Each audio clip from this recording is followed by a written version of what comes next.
இணைந்து ஜெபிப்போம். ஆண்டவரே இயேசுவே, எனக்காக யுத்தம் செய்பவரே, உம்மை ஆராதிக்கின்றேன்.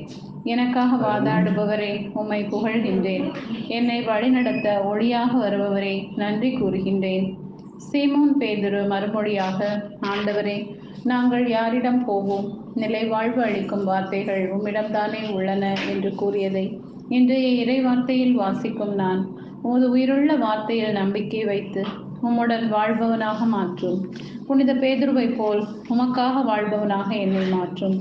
என் பெயரின் பொருட்டு உங்களை எல்லாரும் வெறுப்பர், இறுதி வரை மன உறுதியுடன் இருப்போரே மீட்கப்படுவர் என்றவரே, இறுதி வரை ஊழிய பாதையில் பயணிக்க அருள் தாரும்.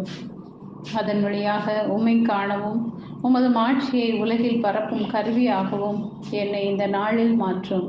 ஆண்டவரே இயேசுவே, வாழ்வு தருவது தூய ஆவியே, ஊனியல்பு ஒன்றுக்கும் உதவாது என அறிவுரை தந்தவரே, தூய ஆவியின் வழிநடத்தலின் கீழ் நடந்திடவும் உம் வார்த்தை ஒன்றே என் ஆன்மாவுக்கு விளக்கு என்பதை என் மனதில் வைத்து உமக்கும் அயலாருக்கும் ஏற்ற முன்மாதிரியான கிறிஸ்தவ வாழ்வை வாழ்ந்திட அருள் தர வேண்டும் என்று இயேசுவின் நாமத்தில் ஜெபிக்கிறேன். ஆமேன்.